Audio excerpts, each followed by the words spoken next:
Page number 34, श्लोक का number 18। तात शोक से पीड़ित हुए मेरे मुख से जो वाक्य, पेज 34, निकल पड़ा है, यह 4 चरणों में आबद्ध है। इसके प्रत्येक चरण में बराबर बराबर यानी 8-8 अक्षर हैं तथा इसे वीणा के लय पर गाया भी जा सकता है। अतः मेरा यह वचन श्लोक रूप अर्थात श्लोक नामक छंद में आबद्ध काव्य रूप या यशः स्वरूप होना चाहिए, अन्यथा नहीं। मुनि की यह उत्तम बात सुनकर उनके शिष्य भरद्वाज को बड़ी प्रसन्नता हुई और उसने उनका समर्थन करते हुए कहा, हाँ, आपका यह वाक्य श्लोक रूप ही होना चाहिए। शिष्य के इस कथन से मुनि को विशेष संतोष हुआ। तत्पश्चात उन्होंने उत्तम तीर्थ में विधि पूर्वक स्नान किया और उसी विषय का विचार करते हुए वे आश्रम की ओर लौट पड़े। फिर उनका विनीत एवं शास्त्रज्ञ शिष्य भरद्वाज भी वह जल से भरा हुआ कलश लेकर गुरु जी के पीछे पीछे चला। शिष्य के साथ आश्रम में पहुंचकर धर्मज्ञ ऋषि वाल्मीकि जी आसन पर बैठे और दूसरी दूसरी बातें करने लगे, परंतु उनका ध्यान उस श्लोक की ओर ही लगा था। इतने ही में अखिल विश्व की सृष्टि करने वाले सर्वसमर्थ महातेजस्वी चतुर्मुख ब्रह्मा जी मुनिवर वाल्मीकि से मिलने के लिए स्वयं उनके आश्रम पर आए। उन्हें देखते ही महर्षि वाल्मीकि सहसा उठकर खड़े हो गए। वे मन और इंद्रियों को वश में रखकर अत्यंत विस्मित हो हाथ जोड़े चुपचाप कुछ काल तक खड़े ही रह गए, कुछ बोल न सके। तत्पश्चात उन्होंने पाद्य, अर्घ्य, आसन और स्तुति आदि के द्वारा भगवान ब्रह्मा जी का पूजन किया और उनके चरणों में विधिवत प्रणाम करके उनसे कुशल समाचार पूछा। भगवान ब्रह्मा ने एक परम उत्तम आसन पर विराजमान होकर वाल्मीकि मुनि को भी आसन ग्रहण करने की आज्ञा दी। ब्रह्मा जी की आज्ञा पाकर वे भी आसन पर बैठे। उस समय साक्षात लोक पितामह ब्रह्मा सामने बैठे हुए थे, तो भी वाल्मीकि का मन उस क्रौंच पक्षी वाली घटना की ओर ही लगा रहा। वे उसी के विषय में सोचने लगे। ओह, जिसकी बुद्धि वैर भाव को ग्रहण करने में ही लगी रहती है, उस पापात्मा व्याध ने बिना किसी अपराध के ही वैसे मनोहर कलरव करने वाले क्रौंच पक्षी के प्राण ले लिए। यही सोचते सोचते उन्होंने क्रौंची के आर्तनाद को सुनकर निषाद को लक्ष्य करके जो श्लोक कहा था, उसी को फिर ब्रह्मा जी के सामने दोहराया। उसे दोहराते ही फिर उनके मन में अपने दिए हुए शाप के अनौचित्य का ध्यान आया। तब वे शोक और चिंता में डूब गए। ब्रह्मा जी उनकी मनः स्थिति को समझकर हंसने लगे और अनौचित्य जैसे मतलब उचित नहीं लगा उनको कि उन्होंने क्यों शाप दिया था। वो तो अपना कार्य कर रहा था, निषाद का तो काम ही है मारना, तो बिना किसी औचित्य के ही उन्होंने शाप देने क्यों गए, उसके पीछे का कारण क्या है। ठीक है, थैंक यू सिंसे। श्लोक संख्या 30-31। ब्रह्मा जी उनकी मनः स्थिति को समझकर हंसने लगे और मुनिवर वाल्मीकि से इस प्रकार बोले, ब्रह्मन, तुम्हारे मुंह से निकला हुआ यह छंदोबद्ध वाक्य श्लोक रूप ही होगा। इस विषय में तुम्हें कोई अन्यथा विचार नहीं करना चाहिए। मेरे संकल्प अथवा प्रेरणा से ही तुम्हारे मुंह से ऐसी वाणी निकली है। ये समझ में आया? इनसे मतलब ब्रह्मा जी ने अपनी कंसोर्ट सरस्वती माता को कार्य करके वाल्मीकि जी की वाणी पर बैठा दिया था। क्योंकि जो हमारे वाणी होता है, वाक होता है, ये सरस्वती है कि नहीं, और वो हमेशा ब्रह्मा जी का आदेश से ही काम करती है कि नहीं? हाँ सिंसे, थैंक यू सिंसे। मेरे संकल्प अथवा प्रेरणा से ही तुम्हारे मुंह से ऐसी वाणी निकली है। मुनि श्रेष्ठ, तुम श्री राम के संपूर्ण चरित्र का वर्णन करो। परम बुद्धिमान भगवान श्री राम संसार में सबसे बड़े धर्मात्मा और धीर पुरुष हैं। तुमने नारद जी के मुंह से जैसा सुना है उसी के अनुसार उनके चरित्र का चित्रण करो। बुद्धिमान श्री राम का जो गुप्त या प्रकट वृत्तांत है तथा नेक्स्ट पेज नंबर 35, तथा लक्ष्मण, सीता और राक्षसों के जो संपूर्ण गुप्त या प्रकट चरित्र हैं वे सब अज्ञात होने पर भी तुम्हें ज्ञात हो जाएंगे। इस काव्य में अंकित तुम्हारी कोई भी बात झूठी नहीं होगी, इसलिए तुम श्री रामचंद्र जी की परम पवित्र एवं मनोरम कथा को श्लोकबद्ध करके लिखो। सिंसे ब्रह्मा जी का यह आशीर्वाद थोड़ा इंटेलेक्चुअली समझने की कोशिश कर रहे हैं। यहाँ पर बोल रहे हैं इस काव्य में अंकित तुम्हारी कोई भी बात झूठी नहीं होगी। मतलब जैसे वाल्मीकि जी जो लिख रहे हैं वो राम जी करेंगे या राम जी जो कर रहे हैं वो वाल्मीकि जी लिखेंगे? नहीं, वो तो जो राम जी कर रहे हैं वो वाल्मीकि लिखेंगे, और वो नहीं होता कि जो वाल्मीकि जी सोचते हैं वो नहीं होगा। जो राम जी करेंगे, कर रहे हैं, उसको वो लिखेंगे। मगर कभी कभी अभी मैं आपके बारे में कुछ लिख रहा हूँ तो जो मैं अब सोच रहा हूँ आप वो सही में वो नहीं है, नहीं हो सकते हैं, तो कभी कभी छोटा होना खोजना पड़ता ना। अच्छा हाँ। तो अभी मेरे बारे में आपने कुछ लिख रहे हैं तो हमेशा सही नहीं होता ना, है कि नहीं? कभी कभी जैसे गैप रह जाता ना, जो है और जो लिख रहे हैं, है कि नहीं? वो तो मगर यहाँ पे ब्रह्मा जी का वरदान ये है कि उसका मतलब जो कुछ हो रहा है तुम अपना दिव्य दृष्टि से देख सकते हैं। ओके, मतलब दिव्य दृष्टि प्रदान कर रहे हैं उनको। अरे वाह, अंडरस्टूड सिंसे, थैंक यू सिंसे। नमस्ते। नमस्ते नमस्ते। जैसा अभी पिछले अध्याय से समझ में आया कि वाल्मीकि जी जो अभी है वो राम राज्य में रह रहे हैं और मतलब राम राज्य स्थापित हो चुका है और अब वो लिखना शुरू करेंगे वो सारी घटनाएं जो अभी तक राम राज्य में हुई है, और उसके बाद में फिर वो ये जब लिखेंगे तब ही सीता जी उनके पास में जो है वो आएगी वन में, तब फिर वो उनको लवकुश को पढ़ाएंगे। ऐसे ही ना सर? जी सर, धन्यवाद।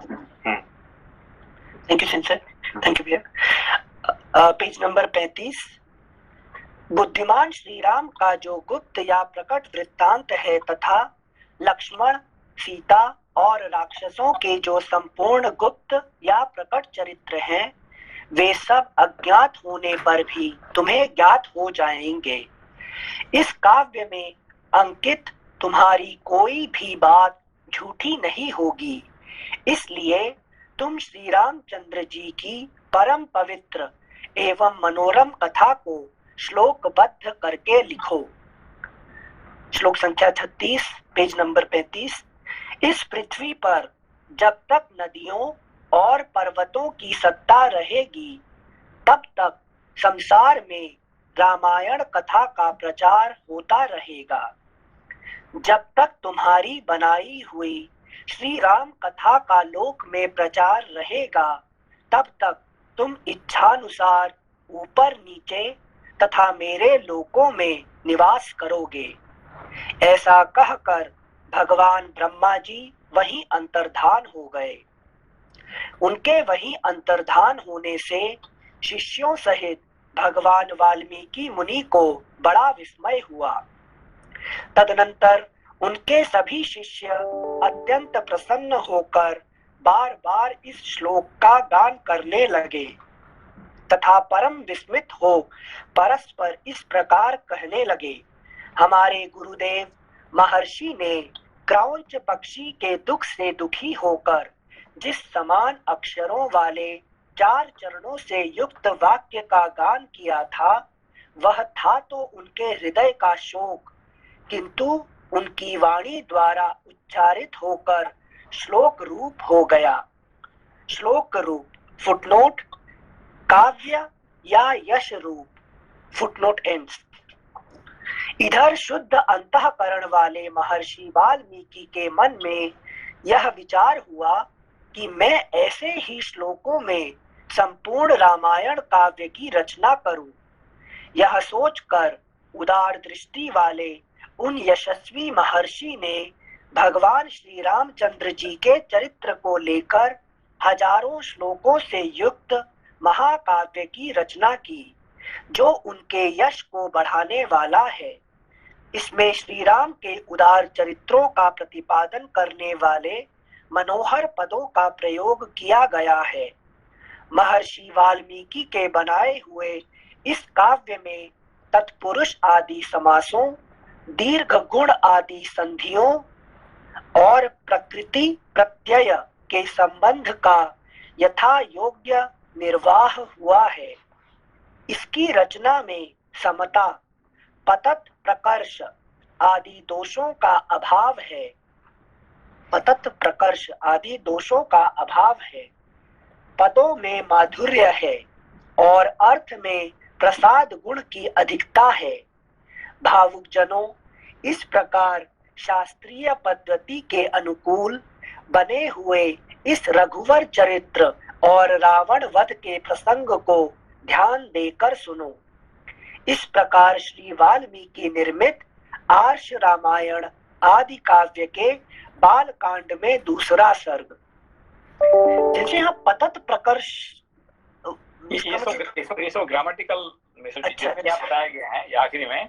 हाँ। तो कोई ग्रामर में कोई दोष नहीं होगा, है कि नहीं? हाँ। इसमें ये सब समास संधि ये सब है ना, क्योंकि काव्य में क्या होता है कि आप ज्यादा उसमें कठिन शब्द डाल देंगे तो कोई समझ में किसी को समझ में नहीं आएगा, और बहुत ही सरल कर देंगे तो फिर उसका वैल्यू घट जाएगा, है कि नहीं? अच्छा। आप ये है कि बस उसको ऐसा ही बनाए कि संधि समास व्याकरण इसको सब कुछ, है कि नहीं, बराबर रख के बना दें। हाँ, thank you sensei, thank you. तृतीय भैया सेंसे बाकी जो जितने भी इतिहास पुराण लिखे हुए हैं वो व्यास जी के लिखे हुए हैं, और ये सिर्फ रामायण जो है जो वाल्मीकि जी ने लिखा हुआ है। तो इनके थॉट में या फिर इनके लिखने के तरीकों में कुछ अंतर है सेंसे? नहीं, वाल्मीकि जो व्यास जी का गुरु जैसा है, क्या ये वाल्मीकि जो कौन है, व्यास जी का भी गुरु जैसा ही है कि नहीं? ये बहुत मतलब आदि कवि है कि नहीं? इन्होंने रास्ता खोले, व्यास जी के लिए रास्ता खोल दिया इन्होंने, है कि नहीं? तो इस हिसाब से ये पहला काव्य है ना सेंसे? पहला काव्य, पहला जो काव्य लिखा गया। हाँ। अच्छा जी सेंसे, थैंक यू सेंसे। तृतीयः सर्गः वाल्मीकि मुनि द्वारा रामायण काव्य में निबद्ध विषयों का संक्षेप से उल्लेख।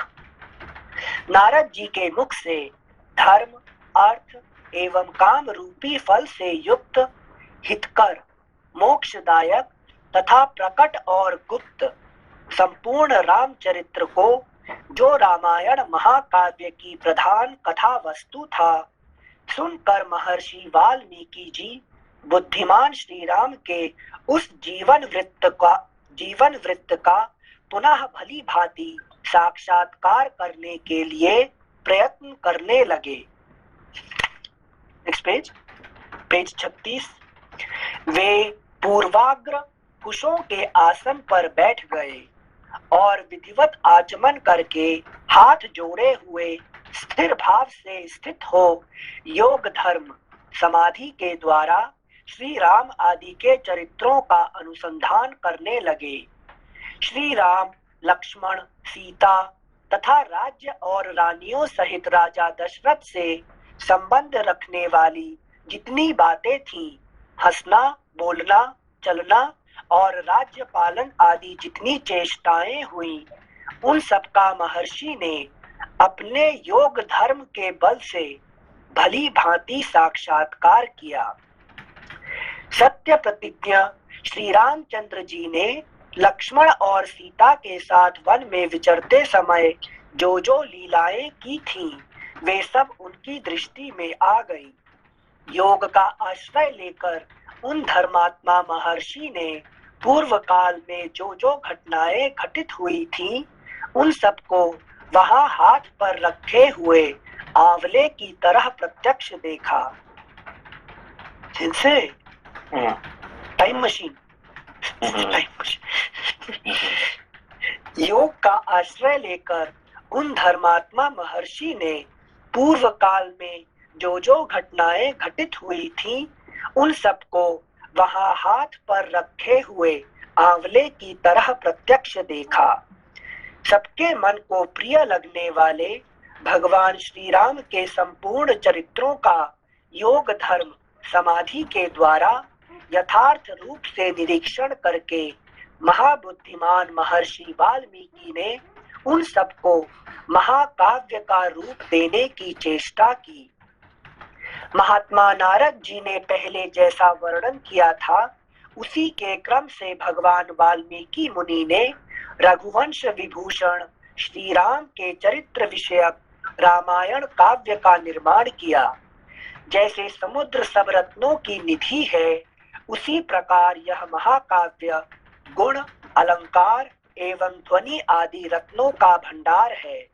इतना ही नहीं, यह संपूर्ण श्रुतियों के सारभूत अर्थ का प्रतिपादक होने के कारण सबके कानों को प्रिय लगने वाला तथा सभी के चित्त को आकृष्ट करने वाला है। यह धर्म, अर्थ, काम, मोक्ष रूपी गुणों, फलों से युक्त तथा इनका विस्तार पूर्वक प्रतिपादन एवं दान करने वाला है। श्री राम के जन्म, उनके महान पराक्रम, उनकी सर्वानुकूलता, लोकप्रियता, क्षमा, सौम्य भाव तथा सत्यशीलता का इस महाकाव्य में महर्षि ने वर्णन किया। विश्वामित्र जी के साथ श्री राम लक्ष्मण के जाने पर जो उनके द्वारा नाना प्रकार की विचित्र लीलाएं तथा अद्भुत बातें घटित हुई, उन सब का इसमें महर्षि ने वर्णन किया। श्री राम द्वारा मिथिला में धनुष के तोड़े जाने तथा जनक नंदिनी सीता और उर्मिला आदि के विवाह का भी इसमें चित्रण किया।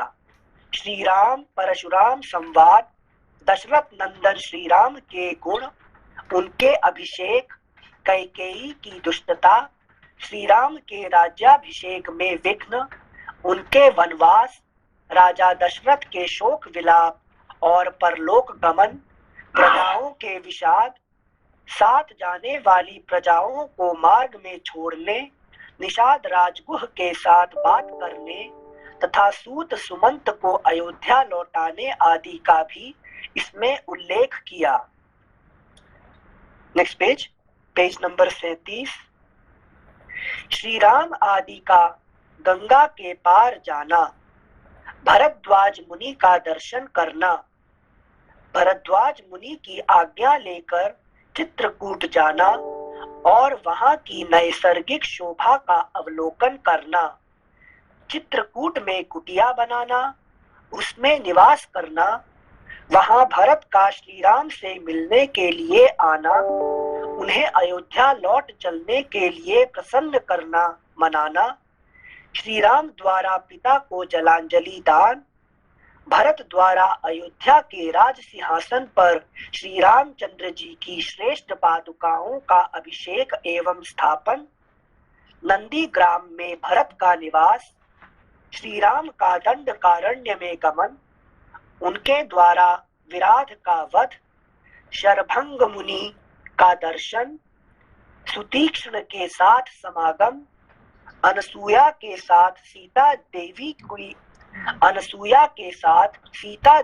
की कुछ काल तक स्थिति, उनके द्वारा सीता को अंगराग समर्पण, श्री राम आदि के द्वारा अगस्त्य का दर्शन, उनके दिए हुए वैष्णव धनुष का ग्रहण, शूर्पणखा का संवाद, श्री राम की आज्ञा से लक्ष्मण द्वारा उसका विरूपकरण, उसकी नाक और कान का छेदन, श्री राम द्वारा खर दूषण और त्रिशिरा का वध, शूर्पणखा के उत्तेजित करने से रावण का श्री राम से बदला लेने के लिए उठना, श्री राम द्वारा मारीच का वध, रावण द्वारा विदेह नंदिनी सीता का हरण, सीता के लिए श्री रघुनाथ जी का विलाप, रावण द्वारा वृत्रराज जटायु का वध, श्री राम और लक्ष्मण की कबंध से भेंट, उनके द्वारा पंपा सरोवर का अवलोकन,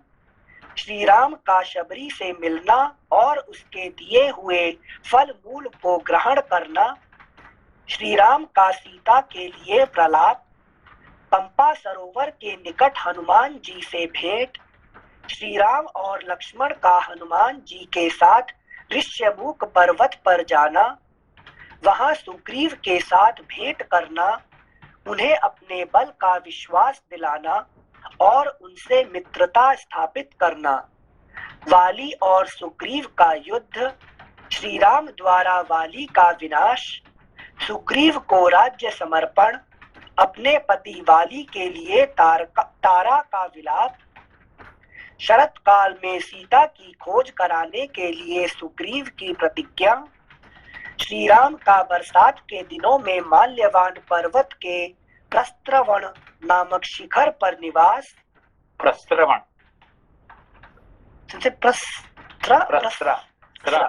सॉरी गलती की, श्री राम का बरसात के दिनों में माल्यवान पर्वत के प्रस्रवण नामक शिखर पर निवास,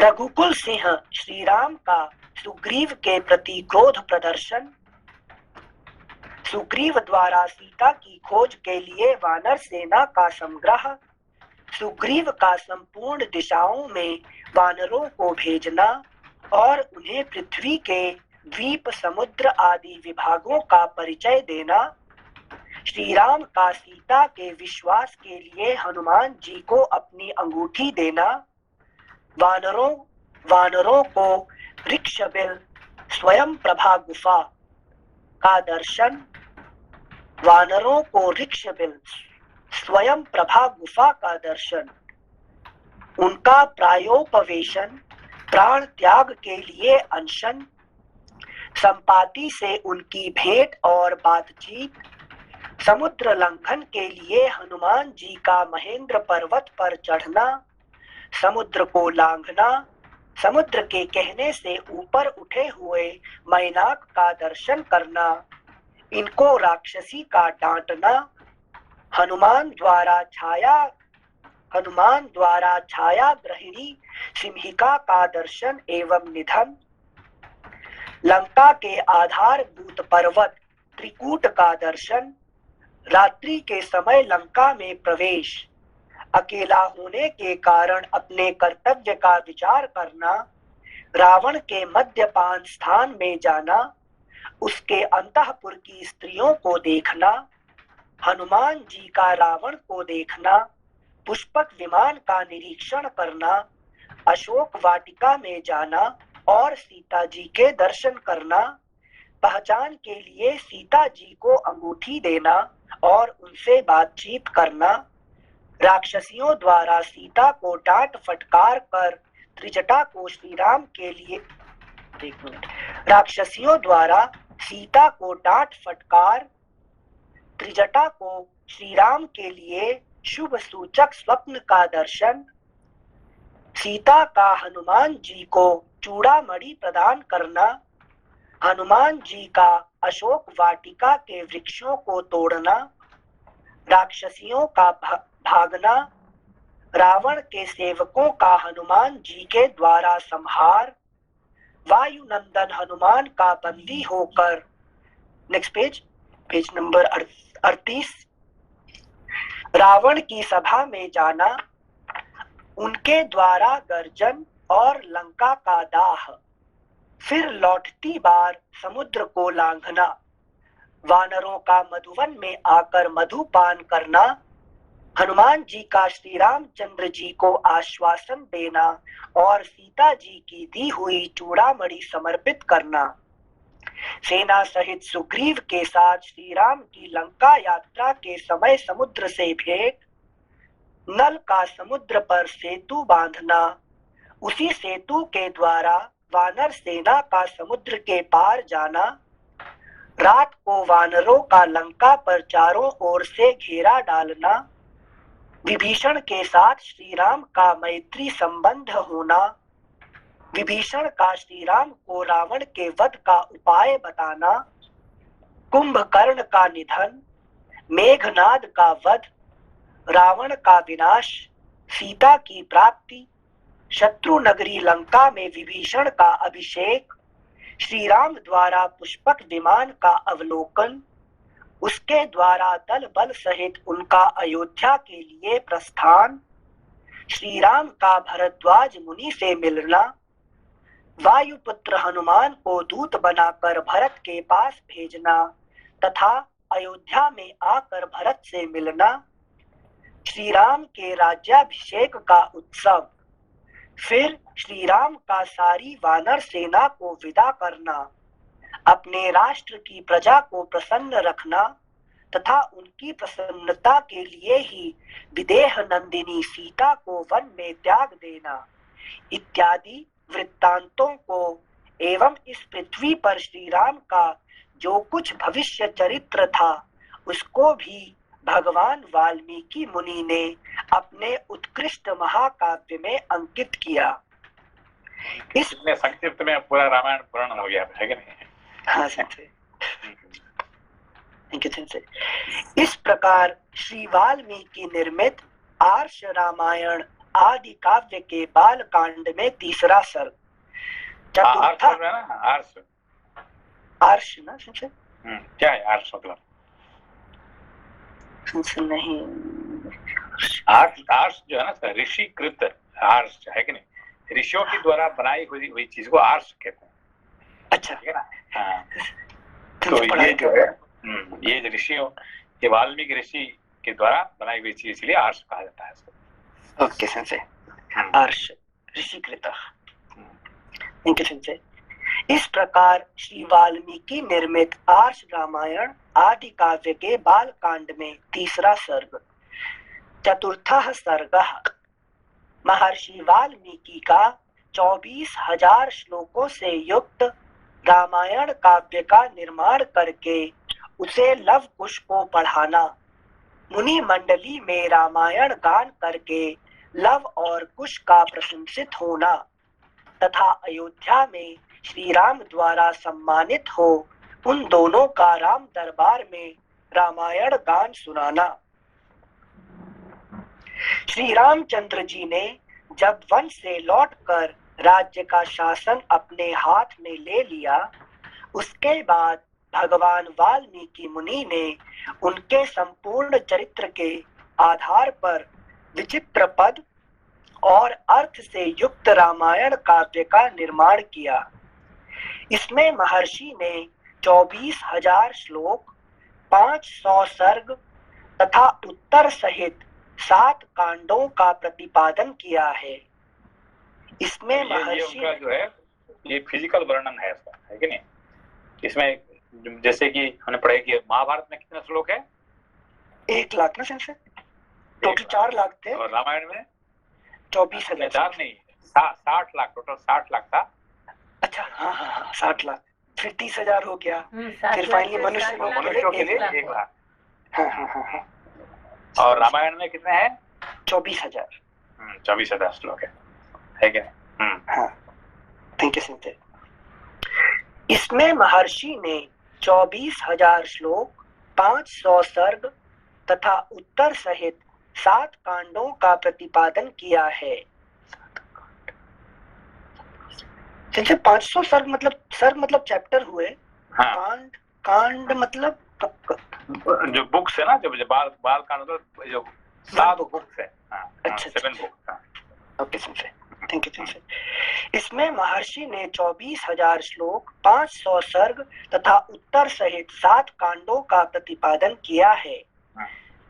मगर हमारे हिंदुस्तान में ये वेद को 1 नंबर माना जाता है और 2 नंबर रामायण को माना जाता है। ठीक है ना, वेद के बाद रामायण का स्थान 2 नंबर पे आता है। ठीक है ना। अच्छा। हाँ sir, Ved Ramayana, thank you sir. फिर उसके बाद महाभारत। हाँ, थैंक यू सर। श्लोक संख्या 3, भविष्य तथा उत्तर कांड। हाँ भैया। भगवत गीता का नमस्कार सर। सर नमस्कार। कौन सा नंबर है सर? नहीं, भगवत गीता तो महाभारत में आता है ना, उसका भगवत गीता का अलग नहीं है, वो महाभारत के अंदर में भगवत गीता आता है। क्योंकि जब भी भगवत की गीता का नाम लिया जाता है तो महाभारत का नाम नहीं दिया जाता भगवत गीता। क्योंकि भगवत गीता जो है, जैसे कि एक माला के अंदर में, एक माला में जो उसका जो पेंडेंट हेड होता है ना, पेंडेंट, हाँ जी, क्या बोलते हैं उसको, लकेट बोलते हैं जिसको, जो मेन, हाँ, वो महाभारत को पूरा एक नेकलेस माना जाता है। ठीक है ना, माला। और उसका जो लॉकेट होता है उसको कहते हैं गीता। ठीक है ना जी सर। तो लॉकेट नहीं होगा तो माला का कोई शोभा नहीं होता है। जी सर। ऐसे ही महाभारत में महाभारत का कोई शोभा नहीं होता जब तक गीता नहीं होता है। ठीक है ना। जी सर। ये एक तरीके से दूध के अंदर से जो मक्खन डाला हुआ है वो भगवत गीता है कि नहीं। मगर रामायण जो है उसका स्थान बहुत ऊंचा स्थान माना जाता है। व्यास जी भी खुद भी, है कि नहीं, अपना महाभारत में भी इसका वर्णन करते हैं, है कि नहीं। जी सर, थैंक यू। क्योंकि जो वर्णन महाभारत में आता है जी रामायण में नहीं आता है, और रामायण में जो आता है महाभारत में आ जाता है। जी बिल्कुल ठीक है, थैंक यू सर। श्लोक संख्या 4, शुद्ध अंतःकरण वाले उन महर्षि के इस प्रकार विचार करते ही मुनि वेश में रहने वाले राजकुमार कुश और लव ने आकर उनके चरणों में प्रणाम किया। 1 मिनट वापस से श्लोक संख्या 3 पढ़ेंगे। भविष्य तथा उत्तर कांड सहित समस्त रामायण पूर्ण कर लेने के पश्चात सामर्थ्यशाली महाज्ञानी महर्षि ने सोचा कि कौन ऐसा शक्तिशाली पुरुष होगा जो इस महाकाव्य को पढ़कर जन समुदाय में सुना सके। शुद्ध अंतःकरण वाले उन महर्षि के इस प्रकार विचार करते ही मुनि वेश में रहने वाले राजकुमार कुश और लव ने आकर उनके चरणों में प्रणाम किया। राजकुमार कुश और लव दोनों भाई धर्म के ज्ञाता और यशस्वी थे। उनका स्वर बड़ा ही मधुर था और वे मुनि के आश्रम पर ही रहते थे। उनकी धारणा शक्ति अद्भुत थी और वे दोनों ही वेदों में पारंगत हो चुके थे। भगवान मनीष जी है क्या? मनीष जी है सिंसे मनीष जी मीटिंग के लिए गए। मीटिंग में गए हैं। हाँ जी। अच्छा, आपको बताया था लव कुश क्या है? सिंसे लव कुश भगवान राम के पुत्र हैं। सिंसे ये तो ऐसे सभी को पता है, पर नहीं ध्यान है सिंसे इनको। अनिल जी क्या है? सिंसे लव मतलब काल की गणना ना, हर एक समय का क्षण जो बोलते हैं, तो being conscious of every moment. Love कुछ होता है टाइम एंड स्पेस, है कि टाइम एंड स्पेस को लव कुछ कहा जाता है। ठीक है ना। तो टाइम एंड स्पेस जो है दोनों, इनको नाम दिया गया है भगवान राम जी का बेटे होने के कारण से। टाइम एंड, उनका बेटे कौन है? Time and space. अच्छा। सिंस इसमें स्पेस लव है टाइम और कुश है स्पेस। कुश मतलब क्या है कि छोटा मतलब ऑब्जेक्ट है कि नहीं। अच्छा। जो ऑब्जेक्ट छोटे ऑब्जेक्ट, मतलब लव जो सबसे छोटा टाइम है और कुश जो है सबसे छोटा ऑब्जेक्ट है कि नहीं। अच्छा। हाँ sensei. And sensei, they are singing the glory of Ram, time and space. Only time and space can sing, because बाकी लोग क्या क्या ग्लोरी से कह सकते हैं. इसीलिए जब भी कहा जाता है भगवान का ग्लोरी कौन सबसे ज्यादा कौन गा सकता है, कौन? नारद जी. Only time. नारद जी नहीं है, वो शेषनाग को कहा जाता है कि नहीं. इन्हें अपने इसमें से हनुमान चालीसा क्या पढ़ते हैं? तुम्हारे हमारा पॉइंटर ना स्टार्टिंग से जाएगा श्री गुरु चरण सरोज. उसका मतलब कॉन्शियस नहीं पढ़ते हैं, है कि नहीं? है कि नहीं? अरे भैया वेलकम भैया, सही समय पे हनुमान जी पधारे. तो ना हमें भी रटा हुआ है बीच में से, तो हम भी धोखा खा जाएंगे. रटा हुआ हमें भी रटा हुआ है. संजय विपिन जी सही दिन ज्वाइन किए. तो मतलब ये हमेशा जो है भगवान के गुण कौन गा सकता है? सिर्फ है कि नहीं? शेषनाग जी, शेषनाग, है कि नहीं? शेषनाग को छोड़ के दूसरा कोई नहीं गा सकता है. इसलिए हनुमान जी का ग्लोरी कौन गा सकता है? शेषनाग जी, है कि नहीं? क्योंकि सहस्त्र वदन तुम्हारे जैसा गावे, है कि नहीं? सहस्त्र वदन, हजारों मुख किसका पास है? शेषनाग के पास. शेषनाग के, और वही लव कुश है कि नहीं? सहस्त्र वदन वाले. तो वही गाते हैं, राम जी का गाना वही गाते हैं, है कि नहीं? सेंसे इतना रटा था आज तक सोचा ही नहीं. सहस्त्र वदन तुमरो जस गावे. ये तो है ना, जब आप पढ़ते हैं कॉन्शियसली पढ़ेंगे ना तो मजा आएगा, है कि नहीं? ठीक है. श्लोक संख्या 7. राजकुमार कुश और लव दोनों भाई धर्म के ज्ञाता और यशस्वी थे. उनका स्वर बड़ा ही मधुर था और वे मुनि के आश्रम पर ही रहते थे. उनकी धारणा शक्ति अद्भुत थी और वे दोनों ही वेदों में पारंगत हो चुके थे.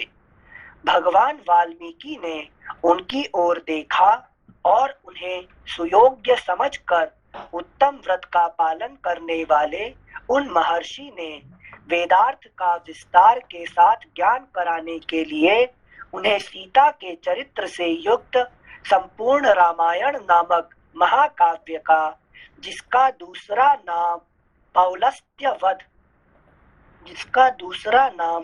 पौलस्त्य वध अथवा दशानन वध था, अध्ययन कराया. अच्छा. श्लोक संख्या 8-9. वह महाकाव्य पढ़ने और गाने में भी मधुर, द्रुत, मध्य और विलंबित, इन तीनों गतियों से अन्वित, षड्ज आदि 7 स्वरों से युक्त, बीणा बजाकर स्वर और ताल के साथ गाने योग्य तथा श्रृंगार, करुण, हास्य, रौद्र, भयानक तथा वीर आदि सभी रसों से अनुप्राणित है. दोनों भाई कुश और लव उस महाकाव्य को पढ़कर उसका गान करने लगे. वे दोनों भाई गांधर्व विद्या, संगीत शास्त्र के, नेक्स्ट पेज नंबर 39, संगीत शास्त्र के तत्वज्ञ, स्थान और मूर्छना के जानकार. फुटनोट. स्थान शब्द से यहाँ मंद्र, मध्यम और तार रूप त्रिविध स्वरों की उत्पत्ति का स्थान बताया गया है. हृदय की ग्रंथि से ऊपर और कपोल फलक से नीचे जो प्राणों के संचार का स्थान है, उसी को स्थान कहते हैं. उनके 3 भेद है: हृदय, कंठ और सिर. हृदय, कंठ और सिर. उसके पुनः 3 भेद होते हैं: मंद्र, मध्य और तार, जैसा कि शांडिल्य का वचन है, यद ऊर्ध्वम हृदय ग्रंथेः कपोल फलकादधः प्राण संचारण स्थानम स्थानमित्यभिधीयते. उरः कंठः शिरश्चेति तत्पुनः श्रीविन्धः भवेत् मंद्रम मध्यम च तारम च। Footnote ends. मूर्छना फुटनोट, जहां स्वर पूर्ण होते हैं उस स्थान को मूर्छना कहते हैं। जैसा कि कहा गया है, यत्रैव स्युः स्वराः पूर्णा मूर्छना सेत्युदाह्यता। वैजयंती कोश के अनुसार वीणा आदि के वादन को मूर्छना कहते हैं। वादने मूर्छना प्रोक्ता। Footnote ends. वे दोनों भाई गांधर्व विद्या, संगीत शास्त्र के तत्वज्ञ, स्थान और मूर्छना के जानकार, मधुर स्वर से संपन्न तथा गंधर्वों के समान मनोहर रूप वाले थे। जिनसे यहाँ स्थान और मूर्छना जो बता रहे हैं, ये सही लय में गाने के लिए प्राण कहाँ से कंट्रोल करे, उस सब का ज्ञान होना होता है, तभी गा सकते हैं क्या काव्य को? क्योंकि गाने के लिए आपको क्या क्या चाहिए, क्या चाहिए? स्वर का ज्ञान, सुर का ज्ञान, प्राण को कैसे कंट्रोल करोगे, कहाँ से छंद निकलेंगे, मतलब वेदांग पूरे ना। नहीं, यहाँ पे देखिए, यहाँ पे पहले आपका वायु का स्थान कहाँ पे है? आपका हृदय में है कि छाती में है, और कंठ से आप उसको निकालते हैं, है कि नहीं? कंठ से का संधान होता है, ठीक है ना? हाँ। जैसे तुड़ीर में बाण है और बाण को आपने लेके, है कि धनुष पे चढ़ाते हैं, प्रत्यंचा चढ़ाते हैं, फिर उसको छोड़ते हैं, ठीक है ना? ऐसे ही तुड़ीर में जैसे बाण रहता है तो आपका हवा कहाँ रहता है? आपका छाती में रहता है। फिर वो कंठ में उसको लगाते हैं, उसको क्या किया आपने? संधान किया, फिर उसको निकाले उसको, है कि नहीं? और सबका कान का माध्यम से दिल में उसको छूता है उसको। अरे वाह। मतलब ओरिजिन हृदय से, and then it will through the ear it will reach to other persons heart. तब अपना हार्ट से निकाल के दूसरा का हार्ट तक पहुंचाना, तब जाके गाना को, अरे क्या गाना गाया उसने, लेकिन मजा आ गया, है कि नहीं? है कि नहीं? ये सही होता है। थैंक यू सो मच सिंसे। श्लोक संख्या 11। जैसे कि आज हमने चमर साहब को पढ़ा रहे थे कि एक बात है कि जो ज्योतिषा होता है क्या दिखता है? जैसे नक्षत्र और ग्रह की गणना के हिसाब से दिखता है। तो क्या दिखता है उसमें से? दिखता है क्या है कि जैसे कि जो हमारे कामदेव जो बाण छोड़ते हैं, है कि नहीं? कामदेव का बाण छोड़ते हैं, कितने बाण है? 5 बाण। लोपा जी कितने बाण है? अरे 5 बाण से। तो 5 बाण में कौन सा बाण लगा हुआ है? जो आदमी आपको से आएगा उनका ज्योतिष के पास, मेरा ये तकलीफ है, तो तकलीफ को देख के उसको कौन सा बाण लगा हुआ है, और नव रस में कौन सा रस उसको ये लगा हुआ है कि नहीं? वो उसको देखेगा, है कि नहीं? समझ आया बात को? थोड़ा गूढ़ हो गया, थोड़ा और बताइए। मतलब सॉल्यूशन देने के लिए पहले वो देखेगा। अभी किसने कहेगा भाई मेरे पास पैसा नहीं है, मैं मेरे पास पैसा नहीं है कि नहीं? मैं बहुत कंगाल हो गया हूँ, है कि नहीं? तो फिर उसको वो कहने का क्या कह रहे हैं, कौन सा बाण लगा हुआ है और कौन सा रस में वो उसने दुखित है कि आनंद है, कि उसको ये सब देख के ज्योतिष उसको गणना करता है। समझ बात? जैसे मतलब प्रकृति को जानकर कि वो उसके बेसिस पे ज्योतिष आंसर देगा। देखिए हमारे जो षड अंग है, वेद का षड अंग में ज्योतिष क्या होता है? आंख होता है, देखता है कि नहीं? तो देखने का क्रिया काम करता है ज्योतिष है, ठीक है ना? तो क्या देखता है कि उसको, है कि नहीं, काम का कौन सा बाण लगा हुआ है, 1 नंबर बाण लगा हुआ है, 2 नंबर बाण लगा हुआ है, 5 नंबर लगा हुआ है कि, है कि नहीं? ये भिखारी है कि एक तो पैसा नहीं है, कि उसका घर नहीं है, कि वस्त्र नहीं है, कि उसका ये नहीं है कि नहीं? तो जैसे भी ये भी एक है। Thank you sir.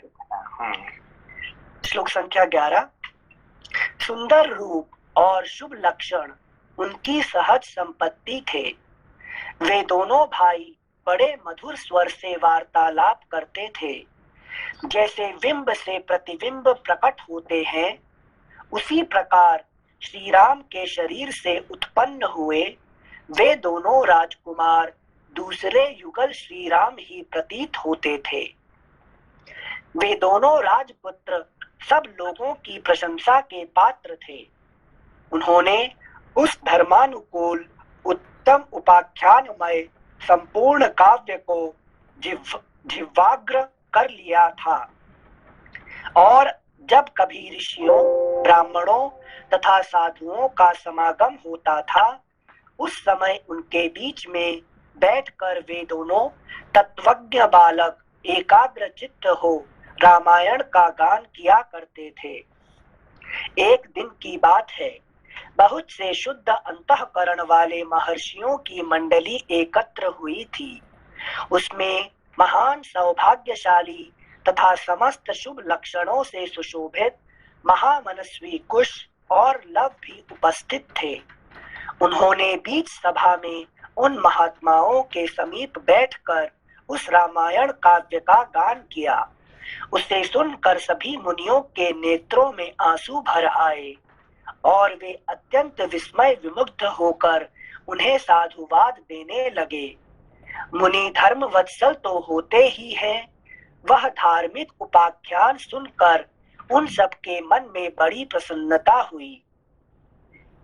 सिंसे यहाँ ऋषियों के, मुनियों के नेत्रों से आंसू आना मतलब लव कुश जी का काव्य उनके हृदय में समाहित हो गया, ये इसका।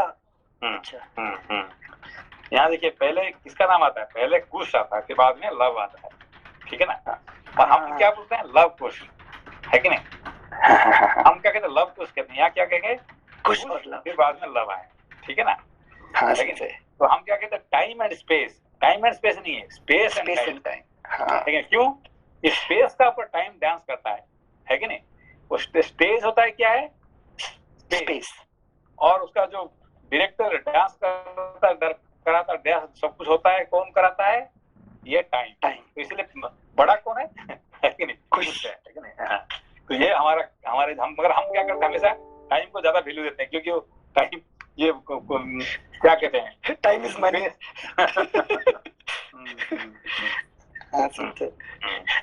थैंक यू सिंसे। सिंसे जी बताइए, और जब हम ड्रामा देखते हैं तो हमारी ड्रामा को देखकर आंखों से जब आंसू आते हैं, तो उसका मतलब भी ये है कि the picture has entered the heart. मतलब अगर नेत्रों का आंसुओं का झलकना मीन्स दैट व्हाटएवर ड्रामा और सॉन्ग हम उसमें इन्वॉल्व हो गए हैं।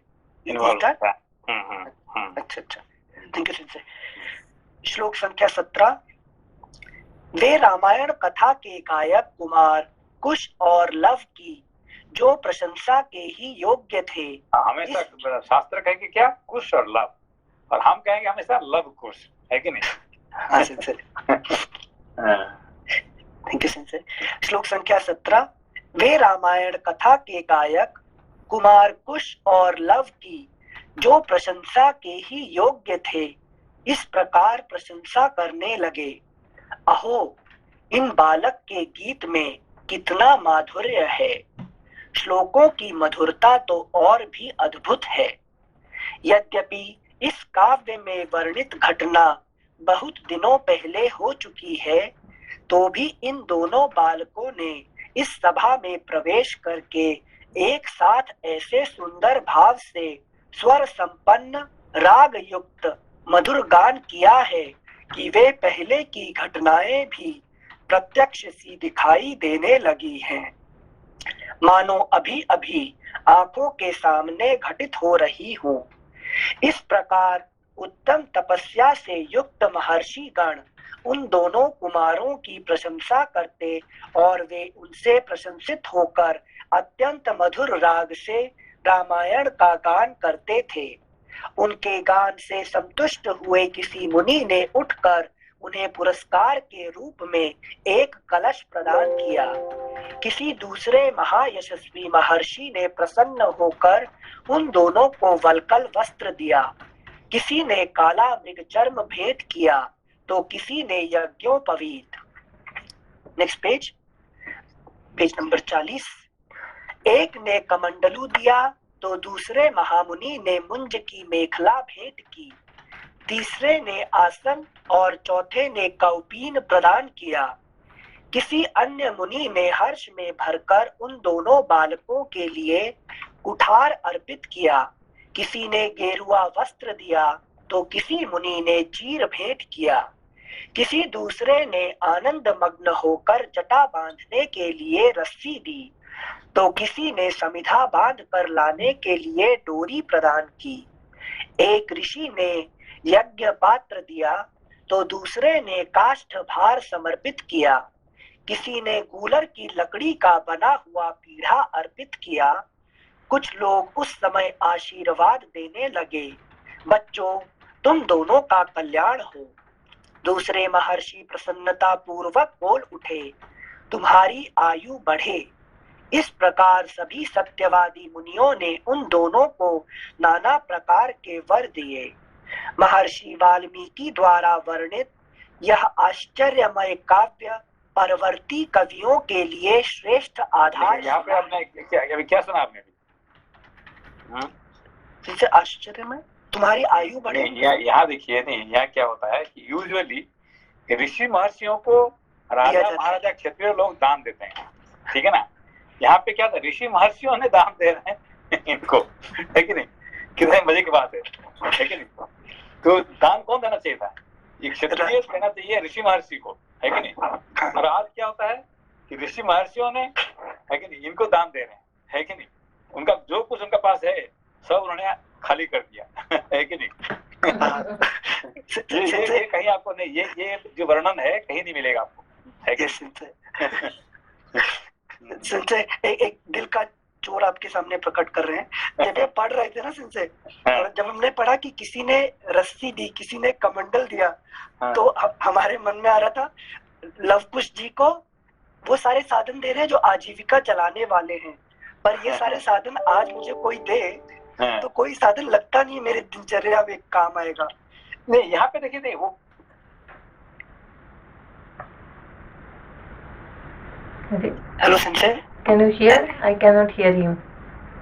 Sensei, we cannot hear you. Sorry, network. My network had issue. Can you hear? Yes, I can. Sensei? एक मिनट रुक जाओ, आ रहे हूँ। Just wait. तब तक मैं पढ़ लेता हूँ ना इसी को वापस एक बार। किसी दूसरे ने आनंद मग्न होकर जटा बांधने के लिए रस्सी दी तो किसी ने समिधा बांधकर लाने के लिए डोरी प्रदान की। एक ऋषि ने यज्ञ पात्र दिया तो दूसरे ने काष्ठ भार समर्पित किया। किसी ने गूलर की लकड़ी का बना हुआ पीढ़ा अर्पित किया। कुछ लोग उस समय आशीर्वाद देने लगे, बच्चों तुम दोनों का कल्याण हो। दूसरे महर्षि प्रसन्नता पूर्वक बोल उठे, तुम्हारी आयु बढ़े। इस प्रकार सभी सत्यवादी मुनियों ने उन दोनों को नाना प्रकार के वर दिए। मतलब जिन लोगों ने सारे संसार से लेते हैं, आज वो लोग दे रहे हैं, है कि नहीं? तो यूजुअली बाकी कोई शास्त्र में आपको ये नहीं आएगा आपको कि साधु संत ने किसको दान दे रहे हैं, है कि ये बसते हैं।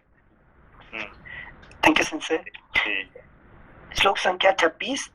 महर्षि वाल्मीकि द्वारा वर्णित यह आश्चर्यमय काव्य परवर्ती कवियों के लिए श्रेष्ठ आधारशिला है।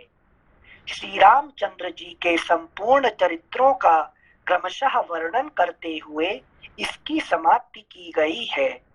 संपूर्ण गीतों के विशेषज्ञ राजकुमारों, यह काव्य आयु एवं पुष्टि प्रदान करने वाला तथा सबके कान और मन को मोहने वाला मधुर संगीत है। तुम दोनों ने बड़े सुंदर ढंग से इसका गान किया है। एक समय सर्वत्र प्रशंसित होने वाले राजकुमार कुश और लव अयोध्या की गलियों और सड़कों पर रामायण के श्लोकों का गान करते हुए विचर रहे थे। अभी देखिए, जैसे हमारे जो महाभारत को आपने देखा है, तो कौन कह रहा था महाभारत को? जैसे वैशंपायन जी, नहीं, महाभारत में जो हमारे जो क्या कहते हैं सिनेमा में क्या बोलता था कि मैं समय हूँ, मैं समय, तो कौन गा रहे हैं महाभारत को? समय है कि नहीं? और यहाँ पे है कि नहीं, टाइम एंड स्पेस दोनों गा रहे हैं, है कि नहीं? उनके अलावा और कौन गा सकता है कि नहीं? सहस्त्र वदन, उनका ही सहस्त्र वदन है कि नहीं? वही टाइम एंड स्पेस ही गा सकते हैं भगवान राम जी का कहानी, है कि नहीं? Yes sir, thank you sir. श्लोक संख्या 32। एक समय सर्वत्र प्रशंसित होने वाले राजकुमार कुश और लव अयोध्या की गलियों और सड़कों पर रामायण के श्लोकों का गान करते हुए विचर रहे थे। इसी समय उनके ऊपर भरत के बड़े भाई श्री राम की दृष्टि पड़ी। इसी समय उनके ऊपर भरत के बड़े भाई श्री राम की दृष्टि पड़ी। उन्होंने उन समादर योग्य बंधुओं को अपने घर बुलाकर उनका यथोचित सम्मान किया। तदनंतर शत्रुओं का संहार करने वाले श्री राम सुवर्णमय दिव्य सिंहासन पर विराजमान हुए। उनके मंत्री और भाई भी उनके पास ही बैठे थे। उन सबके साथ सुंदर रूप वाले उन दोनों विनयशील भाइयों की ओर देखकर श्री रामचंद्र जी ने भरत, लक्ष्मण और शत्रुघ्न से कहा, ये देवता के समान तेजस्वी दोनों कुमार विचित्र अर्थ और पदों से युक्त मधुर काव्य बड़े सुंदर ढंग से गाकर सुनाते हैं। तुम सब लोग इसे सुनो।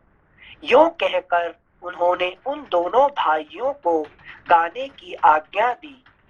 आज्ञा पाकर वे दोनों भाई वीणा के लय के साथ अपने मन के अनुकूल तार उच्च एवं मधुर स्वर में राग अलापते हुए रामायण काव्य का गान करने लगे।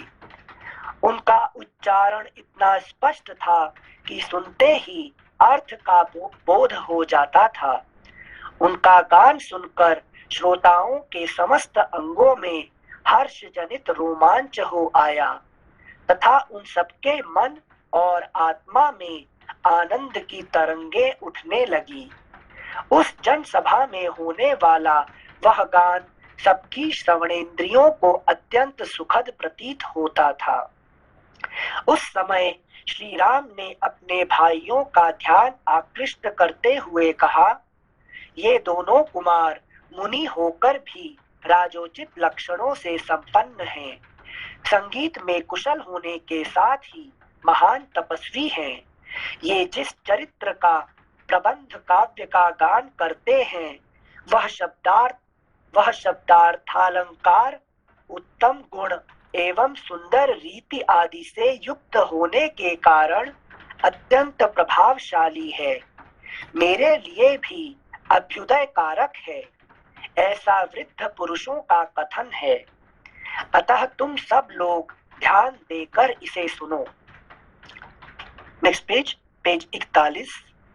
तदनंतर श्री राम की आज्ञा से प्रेरित हो वे दोनों भाई मार्ग विधान की रीति से रामायण का गान करने लगे। मार्ग विधान की फुटनोट, गान दो प्रकार के होते हैं, मार्ग और देशी।